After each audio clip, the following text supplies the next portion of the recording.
Kurang lebih ya sekitar lewat tengah malam lah.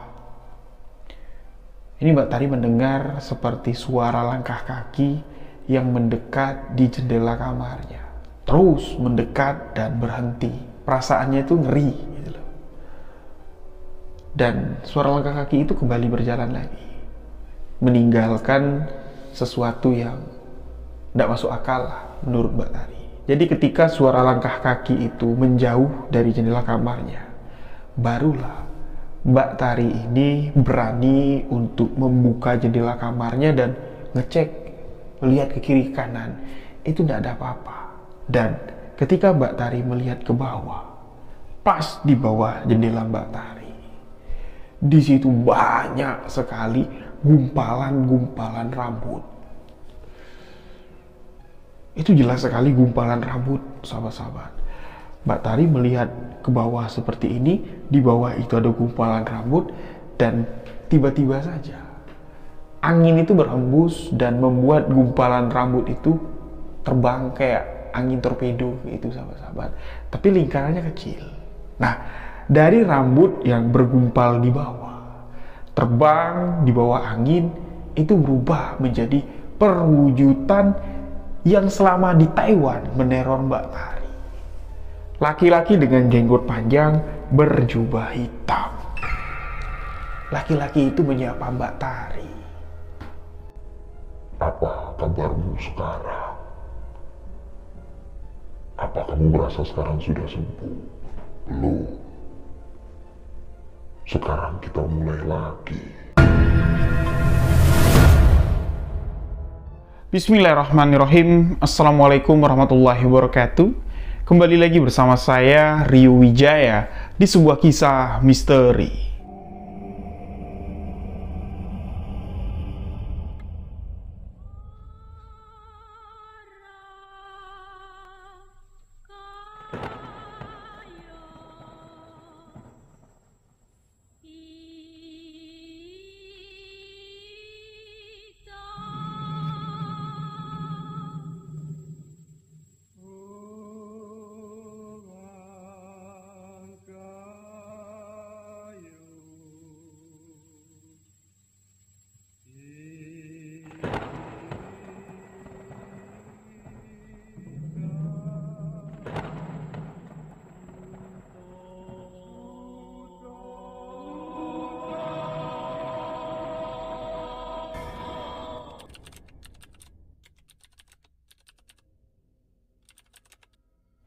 Terima kasih untuk sahabat yang telah mengklik video ini.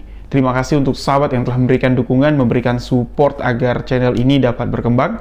Untuk sahabat yang baru bergabung, baru mendengarkan kisah misteri yang saya ceritakan, sahabat boleh mengklik tombol subscribe, aktifkan notifikasi loncengnya, dan jangan lupa bagikan video sebuah kisah misteri ke akun sosial media sahabat-sahabat semua. Untuk lebih akrab dengan saya, sahabat boleh follow akun Instagram pribadi saya di rio.wijaya91, TikTok rio.wijaya91, dan TikTok Rio Wijaya Makan-Makan. Untuk sahabat yang ingin berbagi cerita pengalaman misteri, boleh tuliskan cerita lalu kirimkan ke alamat email sebuahkisahmisteri@gmail.com. Insya Allah kisah kiriman sahabat akan saya bawakan di video sebuah kisah misteri selanjutnya. Dan di video kali ini, saya masih akan sedikit nerusin cerita yang sebelumnya sudah tayang yang berjudul Santet TKW Taiwan. Nah, di video tersebut sahabat-sahabat sudah mendengarkan bagaimana kronologi awalnya Mbak Tari, narasumber kita, ini terkena santet yang begitu menyiksa dirinya. Buat sahabat-sahabat yang belum mendengarkan, silahkan klik link yang ada di deskripsi. Dengarkan dulu, karena di video ini saya akan sedikit meneruskan cerita tersebut dan memberikan penjelasan ini apa yang terjadi kepada Mbak Tari. Nah, santet yang terkena kepada Mbak Tari itu dengan media rambut. Jadi, Mbak Tari menceritakan kepada saya ketika melakukan pengobatan di Indonesia setelah dia pulang dari Taiwan, setelah dia sembuh dari pengobatan orang Malaysia yang membantunya, yang pada saat sesi pengobatan terakhir orang Malaysia itu muntah dan isi muntahnya itu gumpalan rambut. Nah, dipercaya itu adalah media santet yang digunakan oleh orang yang menyakiti Mbak Tari.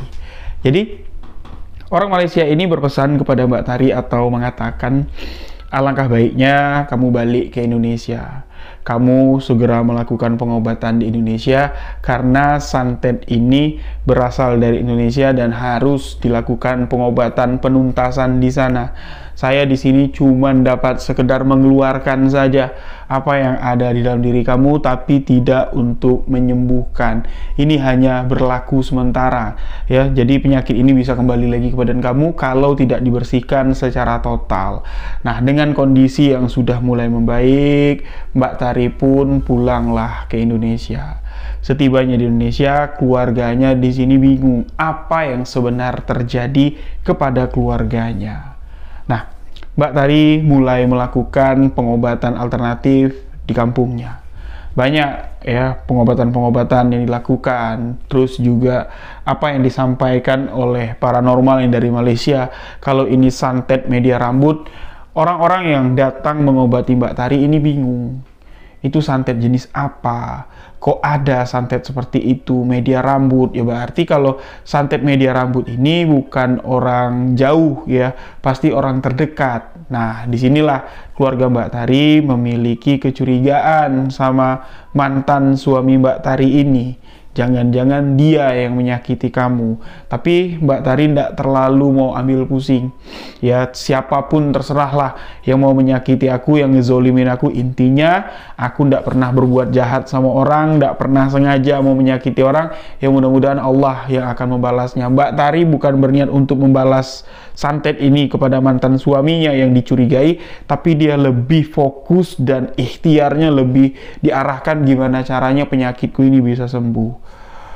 Beberapa paranormal, orang pintar, ustadz, kiai yang datang membantu Mbak Tari, dan alhamdulillah dari berbagai metode pengobatan, ya Mbak Tari tidak tahu ini metode pengobatan yang mana nih yang dapat menyembuhkanku secara total, ya, atau ya istilahnya nih orang yang mana, ya, dukun kah, kiai kah, atau ustadz kah. Ya, jadi di sini Mbak Tari hanya yakin karena ikhtiarnya ini lurus, meminta kesembuhan, Allah memberikan pertolongan. Namun, kejadian misteri yang dialami Mbak Tari tidak berakhir sampai di sini saja, sahabat-sahabat. Setibanya dia di Indonesia, penyakit itu mulai kumat lagi. Sesuai dengan apa yang digambarkan sama paranormal yang ada di Malaysia, yang mengatakan penyakitmu ini bisa sembuh itu ketika sampai di Indonesia, dan penyakitmu ini itu bisa kambuh lagi, pulih lagi kalau kamu lambat untuk menuntaskannya. Jadi beberapa minggu Mbak Tari ini ada di Indonesia, sudah sampai ke rumahnya, ya, sudah melakukan beberapa kali metode pengobatan. Di satu malam, ya, yang selama ini Mbak Tari cuma mendengar cerita dari ibu bapak adik-adiknya.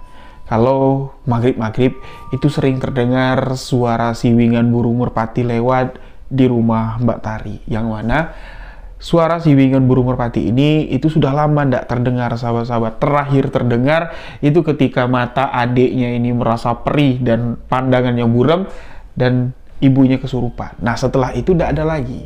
Apalagi ketika Mbak Tari sudah terkena santet di Taiwan, suara itu tidak terdengar lagi. Nah, ini balik lagi, sahabat-sahabat. Pada saat itu, Mbak Tari ini baru mau ngambil wudhu.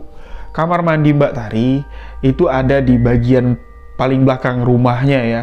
Tapi biasanya kalau orang rumah itu ngambil wudhu di keran tempat nyuci piring. Keran tempat nyuci piring itu adanya di belakang rumah. Jadi ketika Mbak Tari mendengar suara siwingan burung merpati, awalnya dia mau menoleh dan melihat di mana sumber suara itu. Tapi tidak tahu kenapa tiba-tiba saja dia kayak ada yang ngebisikin. Nggak usah noleh, ambil aja wudhumu. Nggak usah lihat. Nah, lekaslah Mbak Tari ngambil wudhunya, dan belum selesai Mbak Tari ngambil wudhu, ibu bapaknya ini udah ada di depan pintu, Ternyata mereka berlari dari dalam rumah, nyusulin Mbak Tari. Mereka juga mendengar suara siwingan burung merpati itu. Ibu bapaknya bilang, cepat masuk ke dalam. Udah, sholat kamu. Nah, pintu ditutup, mereka pun sholat.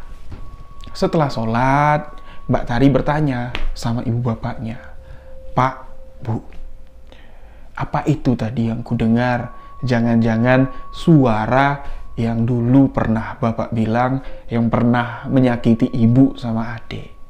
Mbak Tari bilang, ya udah, nggak usah dibahas. Mungkin itu betulan burung merpati. Kamu udah usah pikirin hal-hal seperti itu lagi. Fokus saja ibadah kamu, itu yang dikuatin, kata bapaknya Mbak Tari. Ya sudah, ya ndak ada juga yang mau membicarakan hal itu. Mereka pun makan malam, dan di malam itu Mbak Tari pun beristirahat.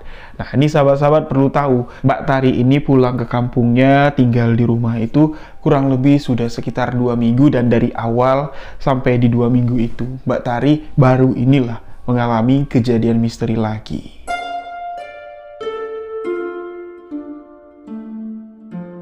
Dan di satu sisi sahabat-sahabat, kondisi Mbak Tari pada saat itu kan memang sudah mulai membaik. Tapi bagian rambut dari Mbak Tari, terutama bagian tengah, ya, bagian rambut di tengah kepalanya Mbak Tari, ini sudah mulai tipis karena sering rontok. Apalagi ketika dia di Taiwan, itu setiap malam ketika dia merasa ada yang narik rambutnya, itu memang betul-betul segumpal copotnya. Jadi Mbak Tari ini ketika sampai di Indonesia, dia pakai kerudung sahabat-sahabat, yang mana sebelumnya dia memang nggak pakai kerudung. Jadi Mbak Tari bilang ya alasan pertama dia memang mau hijrah, mau istiqomah pakai kerudung, dan yang kedua juga malu dia bilang karena bagian tengah kepala ini hampir botak. Nah, di malam itu, di malam setelah Mbak Tari ini pas maghribnya mendengar suara siwingan burung ya lewat di atap rumahnya, dia kembali mengalami kejadian yang menakutkan. Dan ini Mbak Tari bilang kalau dibilang mimpi, ini bukan mimpi, tapi dibilang nyata. Tidak ada saksi lain selain Mbak Tari yang mengalami atau yang melihat kejadian ini. Kamar yang ditempati Mbak Tari dari rumah itu direnovasi, itu kosong sahabat-sahabat. Tidak pernah ada orang yang menempati, walaupun isi perabotannya penuh, full, rapi, selalu dibersihin sama ibunya walaupun tidak ada yang nempatin. Nah, ketika Mbak Tari pulang barulah ditempatinnya. Ternyata di kamar itulah sumber dari segala masalah yang menimpa Mbak Tari dan keluarga yang tinggal di rumah. Kurang lebih ya sekitar lewat tengah malam lah. Ini Mbak Tari mendengar seperti suara langkah kaki yang mendekat di jendela kamarnya. Suara langkah kaki itu terus mendekat dan berhenti. Ketika Mbak Tari berniat nih, ya, aku mau ngecek itu suara langkah kaki siapa. Tapi kayak perasaannya itu ngeri gitu loh. Dan suara langkah kaki itu kembali berjalan lagi, meninggalkan sesuatu yang tidak masuk akal lah menurut Mbak Tari. Jadi ketika suara langkah kaki itu menjauh dari jendela kamarnya, barulah Mbak Tari ini berani untuk membuka jendela kamarnya dan ngecek, melihat ke kiri kanan, itu tidak ada apa-apa. Dan ketika Mbak Tari melihat ke bawah, pas di bawah jendela Mbak Tari, di situ banyak sekali gumpalan-gumpalan rambut. Itu jelas sekali gumpalan rambut, sahabat-sahabat.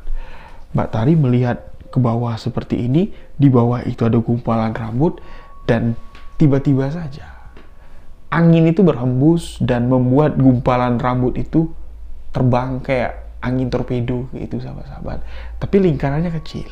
Nah, dari rambut yang bergumpal di bawah, terbang di bawah angin, itu berubah menjadi perwujudan yang selama di Taiwan meneror Mbak Tari. Laki-laki dengan jenggot panjang berjubah hitam. Laki-laki itu menyapa Mbak Tari. Apa kabarmu sekarang? Apa kamu merasa sekarang sudah sembuh? Belum.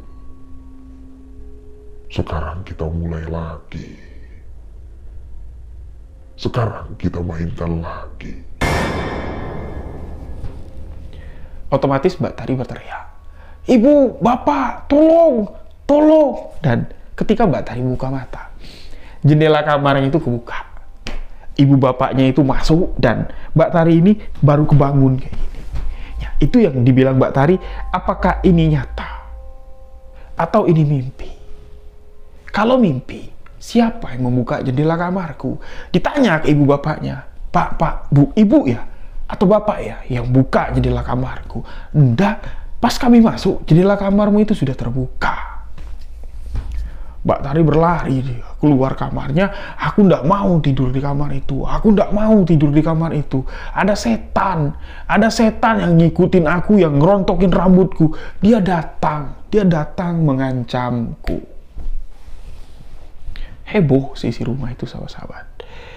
Adik bungsu Mbak Tari yang laki-laki ini, dia keluar, dia ngambil parang, muterin rumah. Mana Mbak orangnya? Mana Mbak orangnya? Aku bacok Mbak.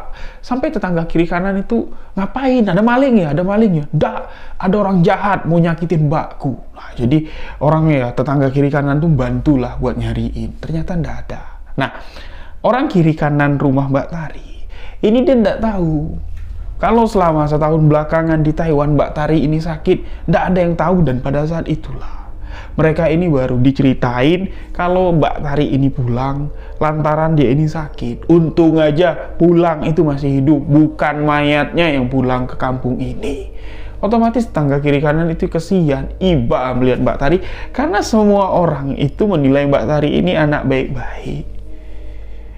Dia rela kerja di luar negeri untuk menafkahi atau menaikkan derajat keluarganya, untuk mengembalikan harga dirinya dari laki-laki yang sudah menganiaya dan mencampakkan Mbak Tari. Jadi ada nih, sebut aja namanya Pak Min ya, tetangga sebelah rumah Mbak Tari. Itu mendengar cerita dari bapaknya Mbak Tari, mendengar penuturan langsung dari Mbak Tari, dia itu sampai nangis. Ya Allah, kasihan sekali kamu. Dan dari Pak Min inilah ya, Mbak Tari dan keluarga dikenalkan sama salah satu kiai. Nah, kiai ini yang direkomendasikan Pak Min, coba rumah kamu ini disyaratin sama Pak Kiai. Ya, terutama kamu inilah diobatin dulu, kata si Pak Kiai. Mana tahu Pak Kiai bisa membantu, karena adik dari istriku kemarin juga kena teluh.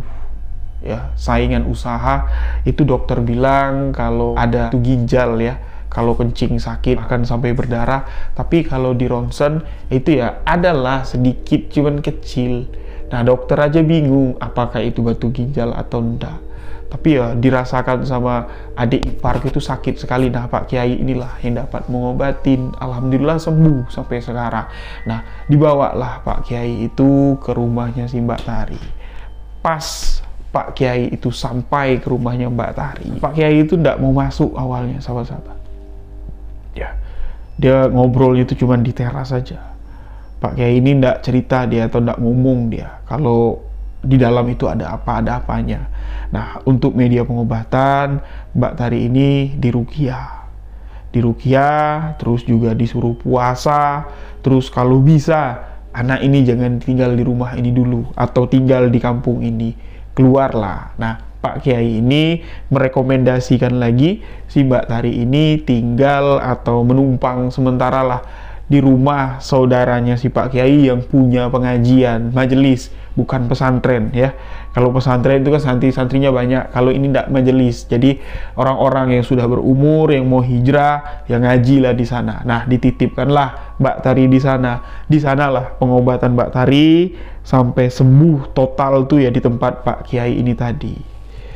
Jadi banyak juga di sana orang-orang yang mengalami ya masalah mental atau masalah keuangan, jadi stres ya, ditagih hutang, tidak tenang hidupnya. Jadi sebelum dapat duit buat menyelesaikan hutang-hutangnya, yang ngaji di sana dikasih bimbingan sampai dapat jalan dan selesai hutang-hutangnya. Bukan pesugihan, tapi ya ini cuman untuk menenangkan pikiran dengan cara mendekatkan diri kepada Yang Maha Kuasa. Mbak Tari di sini setiap malam ini diruqyah, di ngajiin lah. Jadi reaksi yang Mbak Tari rasakan itu memang tidak begitu berat, sahabat-sahabat. Dia cuman kebayang wajah yang menakutkan dari sosok yang berjubah, dan sosok itu lama-lama hilang. Nah, Pak Kiai mengatakan kalau santet yang ada di dalam dirimu itu sudah bersih, tapi kami tidak dapat membantu untuk menyelesaikan di rumah. Jadi Pak Kiai itu bilang titik-titiknya itu ada di kamar Mbak Tari, di ruang tengah, sama di bagian atas rumah, di bagian puncak dari atap. Nah, itu caranya harus dibongkar. Kalau menurut paham dari Pak Kiai ini tadi, dibongkar dan posisinya dipindahkan. Misalnya kamarnya di depan itu diratakan, pindah kamarnya ke belakang, jadi digeser bangunannya.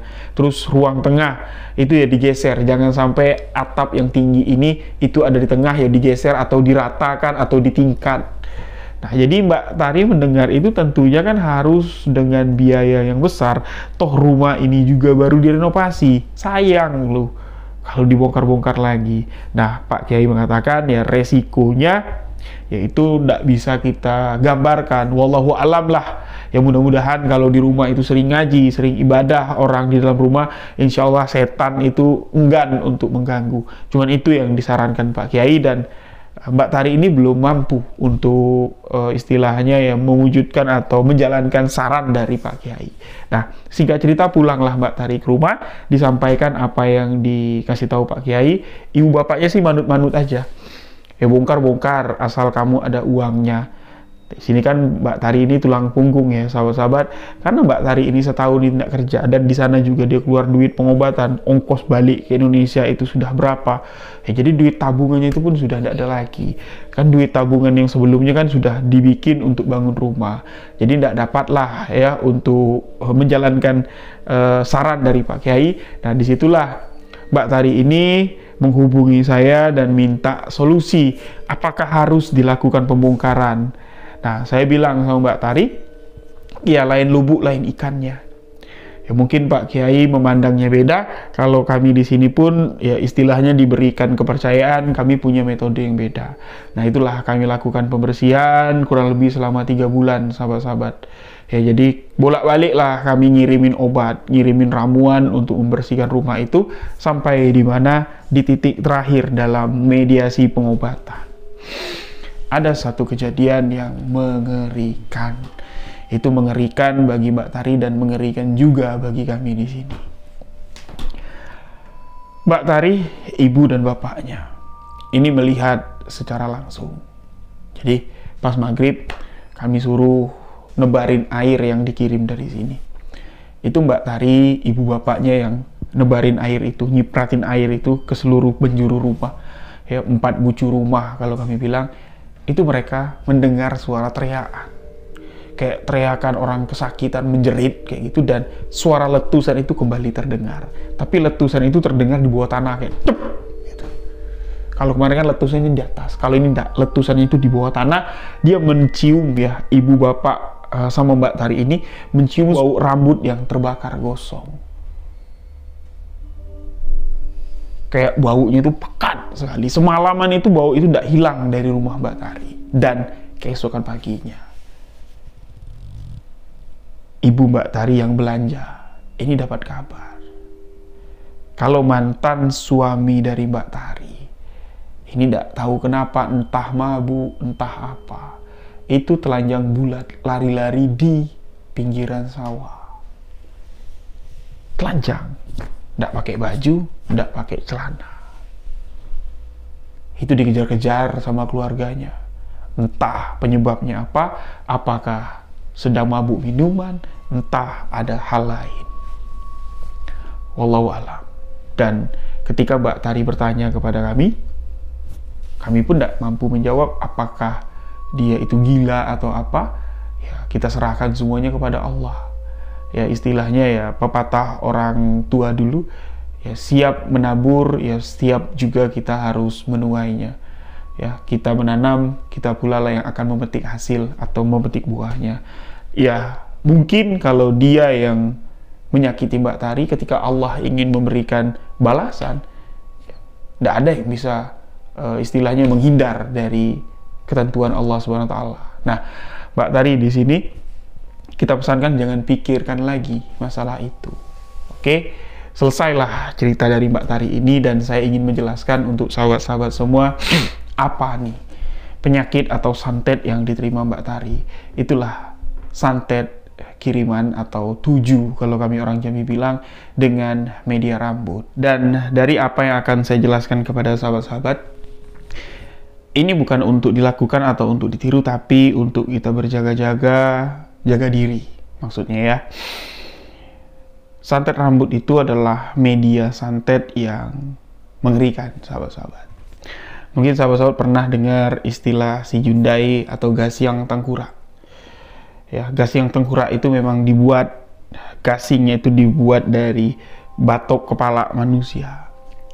Tali pemutarnya itu dibuat dari tali pocong, dan ketika kita mau mengenai seseorang agar si Jundai itu memang bekerja dengan efektif, talinya itu harus diselipkan rambut, ya baik itu sehelai, baik itu 2 helai.